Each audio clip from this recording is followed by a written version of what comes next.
মুসিবত লাগাতার আসে, মুসিবত লাগাতার আসে।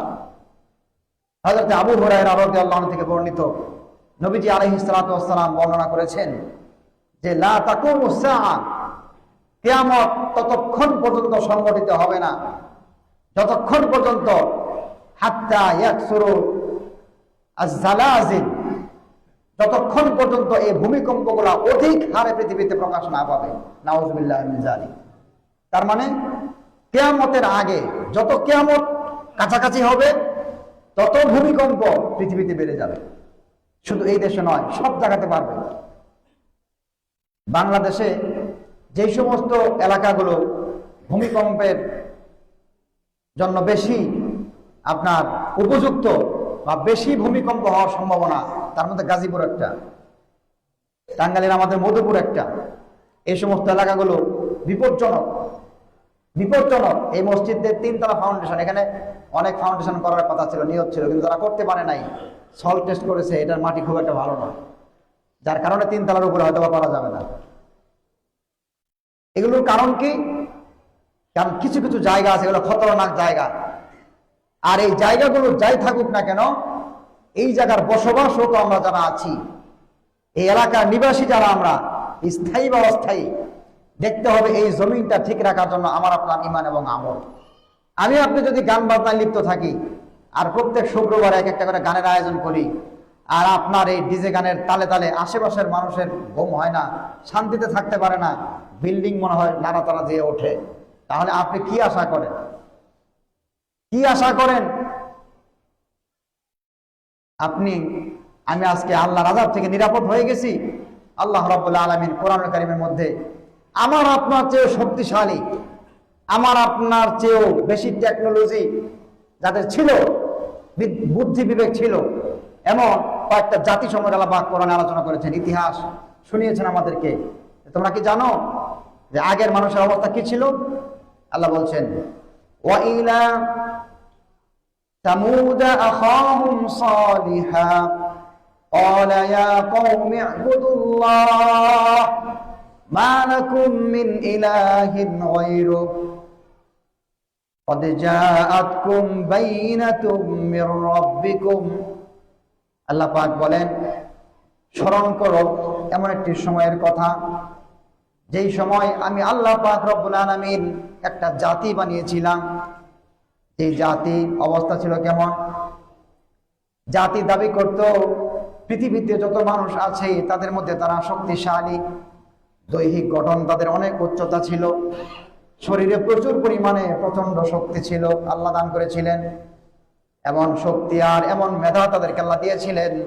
আল্লাহ কোরআনে বলছেন, ওয়াতানহিতুনা মিনাল জিবালি বুয়ুতা, তারা আমার আপনার মতো ইট সিমেন্ট এগুলোর ফ্যাক্টরি না খুলে ইট সিমেন্টের যে সমস্ত বিল্ডিং আমরা নির্মাণ তৈরি করি, এর চেয়ে সুন্দর কাঠামোগত অবস্থা এবং দেখতে চমৎকার কারুকার্য শৈলী, এর চেয়ে অনেক বেশি করে তারা যেই পাহাড় আমরা দেখতে পাই, পাথরের পাহাড়, মাটির পাহাড়, এই পাথরের পাহাড় কেটে কেটে পুরো পাহাড়টাকে তারা বিল্ডিং বানিয়ে ফেলেছিল। আল্লাহু আকবার বলেন। সামুদ জাতির ইতিহাস লেখা আপনি সার্চ দেন, গুগলে বের হয়ে আসবে তাদের সেই ধ্বংসাবশিষ্ট ছবিগুলা। একটা পাহাড়, বিশাল পাহাড়, বিল্ডিং বানায় নাই, পাহাড়টাকে বিল্ডিং বানিয়ে ফেলেছে। মানে পুরো পাহাড়টাকে কেটে সাইজ করে ডিজাইন করে পাহাড়টাই তাদের ঘর হয়ে গেছে। আপনি চিন্তা করতে পারেন কি পরিমাণ বুদ্ধি থাকলে তারা এই কাজটা করতে পারছে। আর কত উঁচু পাহাড়, তারাও কত শক্তিশালী।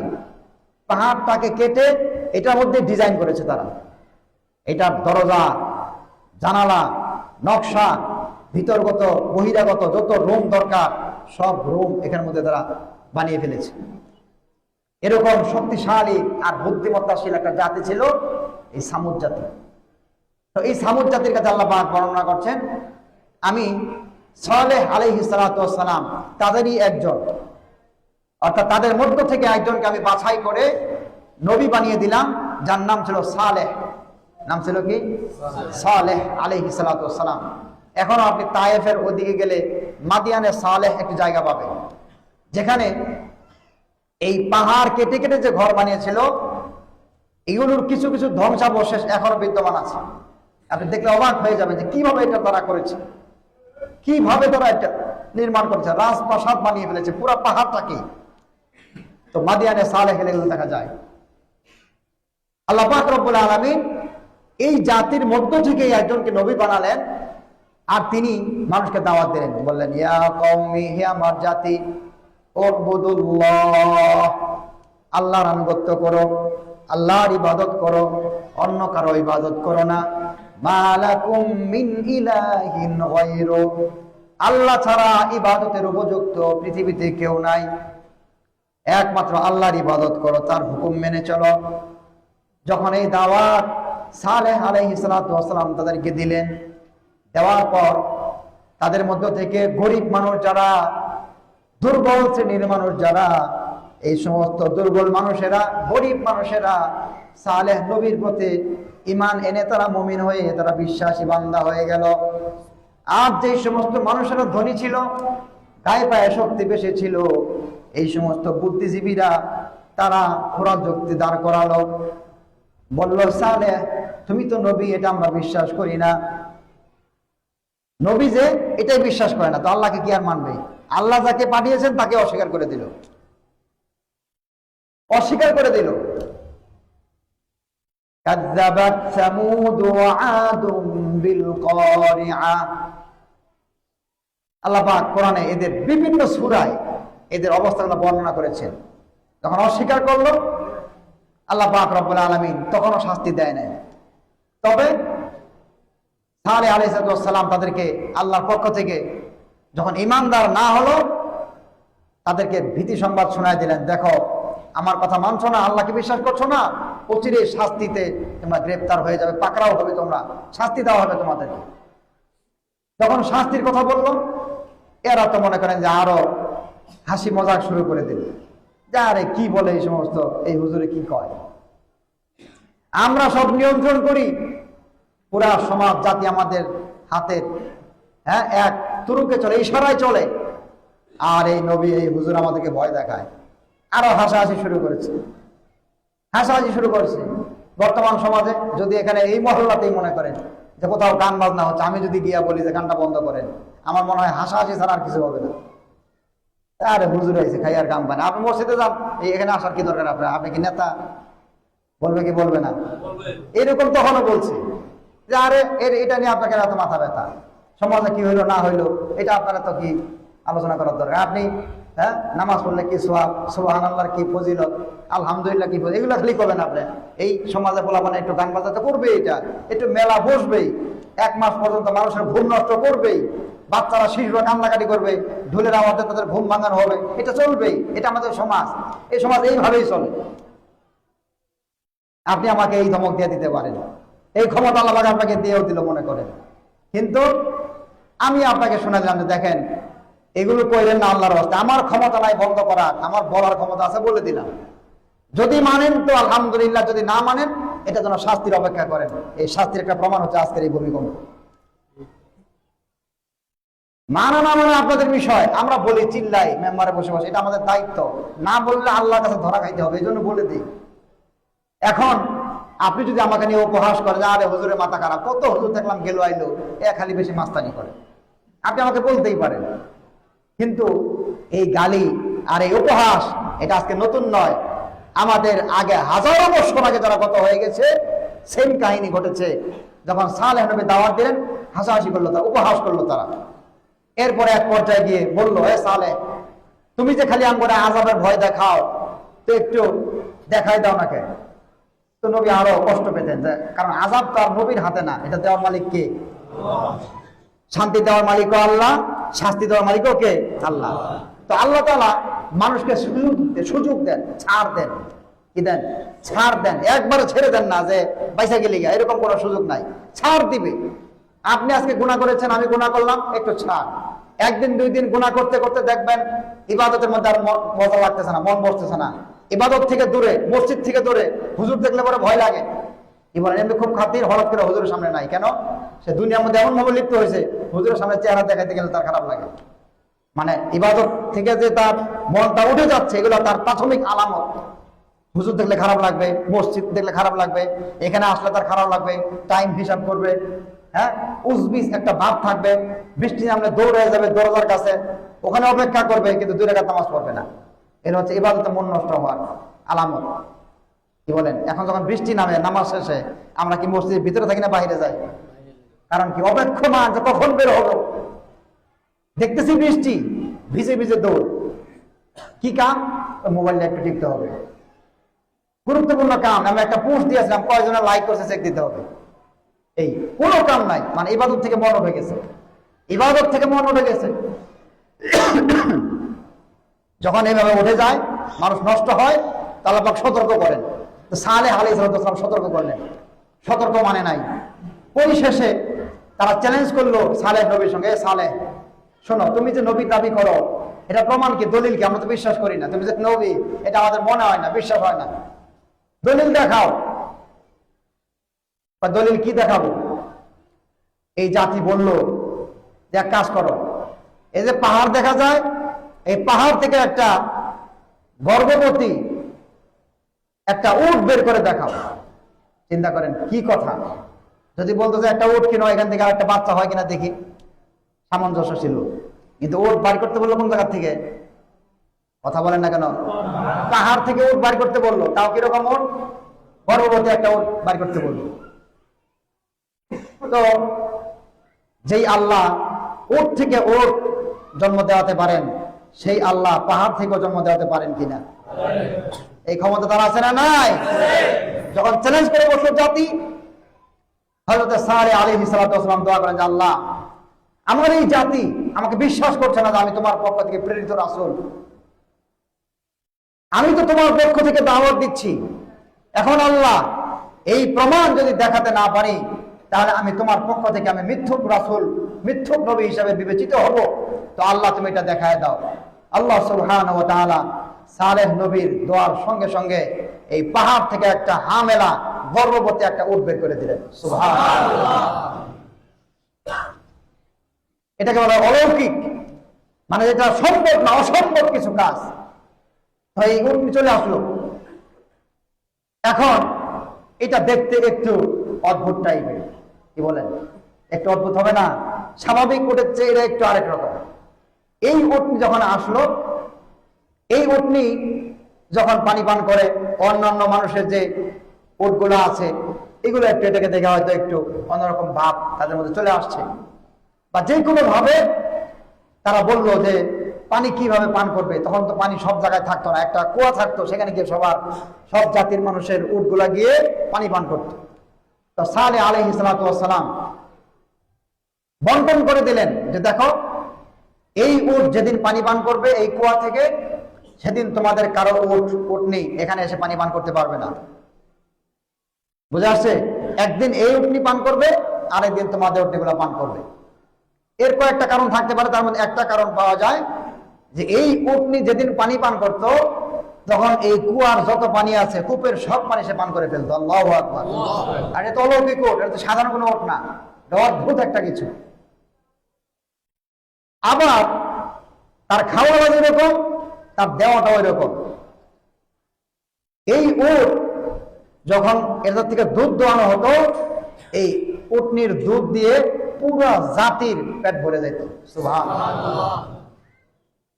এখন এই অলৌকিক আশ্চর্য এই উটনি দেখে এই দুষ্ট জাতি, এই বেঈমান অসভ্য কাফের ইতরেরা চিন্তা করলো যে না, আমাদের উটগুলা পানি পান করতে পারে না, এটা হতে দেওয়া যাবে না। আর এই উট আসার পরে তিনি বলে দিয়েছিলেন, ওয়ালা তামাসসুহা বিসুইন ফায়াখুযাকুম আযাবুন আলীম। আরেক জায়গাতে ফায়াখুযাকুম আযাবুন করিব, যে এই উটনির সঙ্গে যদি দুর্ব্যবহার করো, কারণ এই হুদ নবী তো জানতেন, সালেহ নবী তো জানতেন যে এই জাতি এরা বেঈমান জাতি, এদের কথাবার্তায় কোনো মিল নাই।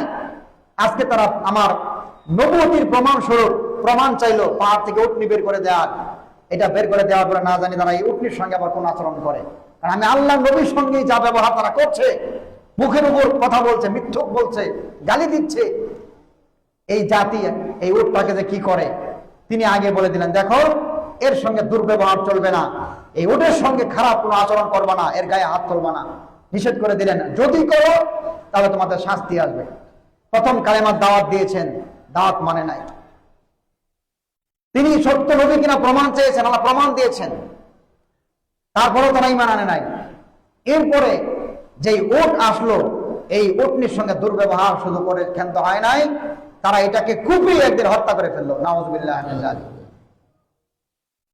নবী তো আগেই বলেছিলেন, দেখো এই কাজ করা যাবে না, এটা যদি করো আযাবে গ্রেফতার হয়ে যাবা। কিন্তু তারা মানে নাই, এই অসভ্য দুষ্ট জাতি মানে নাই। না মানার কারণে তারা মনে করছে যে আরে এই হুজুর, এই নবী তো এগুলো আগে থেকেই কয়, এর কথার কোনো মিল আছে, আমরা যা মন চাই বাস করতে থাকি। এই গুনাহ পাপাচার আপনি করেন, এটা হচ্ছে আপনার নিজের ব্যক্তিগত গুনাহ। যখন আপনি লাউড স্পিকার দিয়ে গান বাজনাকে মানুষকে শোনান, যত মানুষ শুনছে সব মানুষের গুনাহ আপনার হচ্ছে। আপনি বলবেন আমি তো মুরব্বী, আমি এটা করি নাই, আমার নাতি করছে।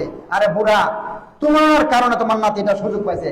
তারপরে যদি কানটা লাল করে ফেলতা, তোমার বাসায় বসে তোমার নাতি দেখছে কেন মোবাইলের মধ্যে গান দেখার সাহস পেত না। কথা বলে ঠিক কিনা? আমার আপনার সাহস দেওয়ার কারণে এটা হচ্ছে। আজকে আমার বাচ্চা যদি ট্যাক্সেট বাজায়, আপনি এসে যদি কষায় দুটো চর মেরা দেন, তখন আমি তাকে প্রতিবাদ করবো, আরে তুই চর মারলিকে আমাকে বলতি। ঠিক একই কায়দায় আপনার সন্তান যদি অপকর্মে লিপ্ত হয় সমাজে, যেটা তার নিজস্ব গুনাহ না, পুরো সমাজ কষ্ট পাচ্ছে, আমি যদি একটা কষায় মারি, বলবেন আপনি ইমাম সাহেব, আপনার তো এই দায়িত্ব না। আপনি বলবেন কি বলবেন না? তাহলে কাজটা কার? আপনার কাজ। তা আপনি কেন বন্ধ করেন নাই? তা আপনি আপনার সন্তান করে, নাতি করে, আপনি ফেলোয়ার, সেখানে এটা বলতে পারবেন না। এটা জবাবদিহি আল্লাহর কাছে করতে হবে। আজকে সমাজের রন্ধ্রে রন্ধ্রে এই গান বাজনা এমন ভাবে সয়লাভ হয়ে গিয়েছে যে আশেপাশের নিরহ মানুষগুলা সারাদিন সারা ডিউটি করেছে, আরেকজনের ডেস্কের আওয়াজে ঘুমাতে পারছে না। এই অপকর্মের কারণে যে বুড়া, যে বান্দরগুলো তার সন্তানদেরকে সুযোগ করে দিচ্ছে, এরাও আগে জাহান্নামে যাবে। এবং এরা এই সমাজে, এই রাষ্ট্রে এই ভূমিকম্পের মূল কারণ হচ্ছে এরা, যারা এই গান বাজনাকে সাপোর্ট দিচ্ছে, আয়োজন করছে, এটা ব্যবস্থাপনা করছে।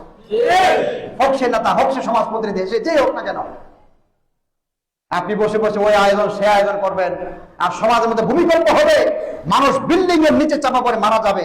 এটার কারণ কি আপনি খতিয়ে দেখেন না কেন? তো সালেহ আলাইহিস সালাম তাদেরকে আগেই সতর্ক করলেন যে দেখো, এটার সঙ্গে দুর্ব্যবহার করবে না, আযাব আসবে আল্লাহর পক্ষ থেকে। তো কার কথা কে শুনে? তার তো অহংকারী ছিল এই সামুদ জাতি, এরা প্রচন্ড অহংকারী ছিল, কারণ গায়ে শক্তি ছিল, বিবেক বুদ্ধি ছিল, সবার উপর যে মাতাব্বরি করতে একটা ভাব সব ছিল আলাদা, কাউকে গোনার টাইম নাই। আল্লাহ নবী তাদের কাছে অসহায় দুর্বল হয়ে গেলেন। আল্লাহ পাক রব্বুল আলামিন যখন দেখলেন যে নবীকে সমাজের মধ্যে তারা কলুষিত করছে, আল্লাহকে মানছে না, নবীর কথায় চলছে না, একটা নিদর্শন আল্লাহ পাক তার সততা প্রমাণে দান করে দিলেন, সেটাকেও তারা হত্যা করে ফেলছে। এবার আল্লাহ পাক রব্বুল আলামিন যে শাস্তি দিলেন, সেটা হচ্ছে আমাদের আলোচ্য বিষয়, এটা হচ্ছে ভূমিকম্প।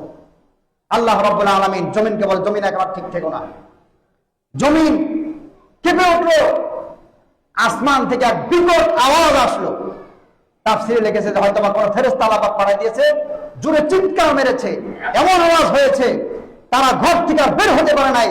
ঘরের মধ্যে তারা সঙ্গে সঙ্গে সব উপুর হয়ে মারা গিয়েছে, সমস্ত বাড়িঘরগুলো ধ্বংস হয়ে গিয়েছে। আল্লাহু আকবার। এটা হচ্ছে ভূমিকম্প।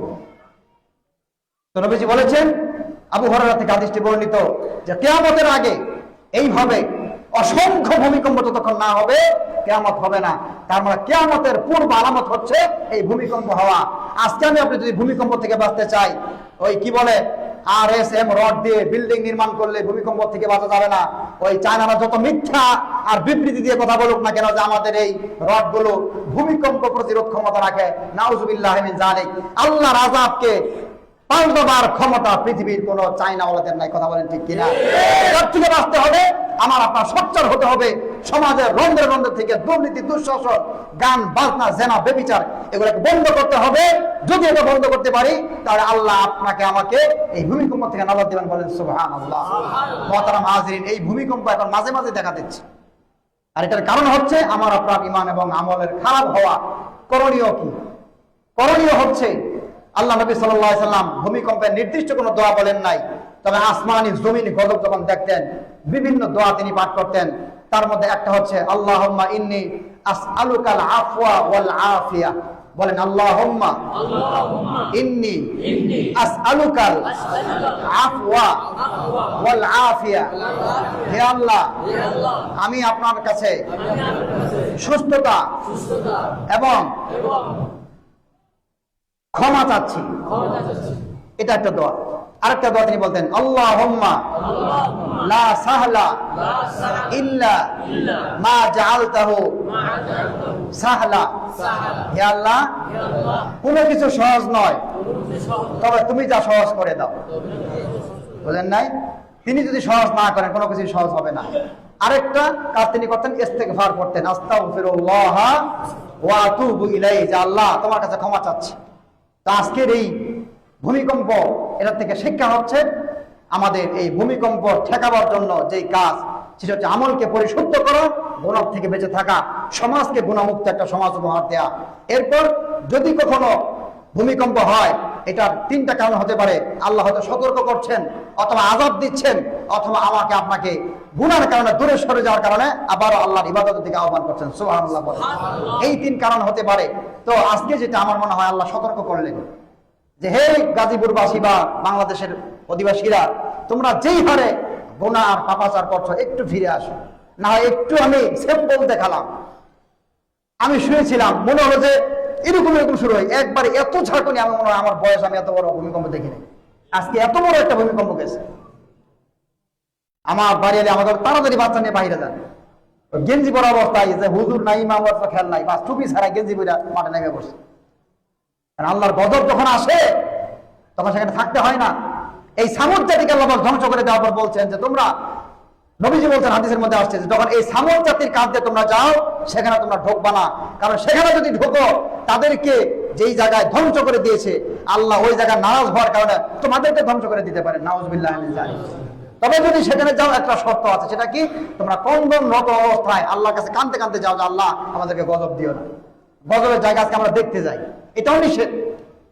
মুহতারাম হাজিরিন, আসুন আমরা এই কিয়ামতের পূর্ব মুহূর্তে যেই ঝলঝলা, যে ভূমিকম্পগুলো আসবে, সেটা আসার যে কারণ আমি এবং আপনি, আমার আপনার হাতের গুনাহ, আমার আপনার কামাই, এটা থেকে আমরা বিরত থাকি। আল্লাহ আমাদের সকলকে কথাগুলো বুঝবার, তাওবা করে সঠিক পথে চলবার তৌফিক নসিব করেন। বলুন আমিন। ওয়া আখিরু দাওয়ানা আলহামদুলিল্লাহি রাব্বিল আলামিন। সুন্নাত পড়ি নাই, সুন্নাত পড়ি নাই।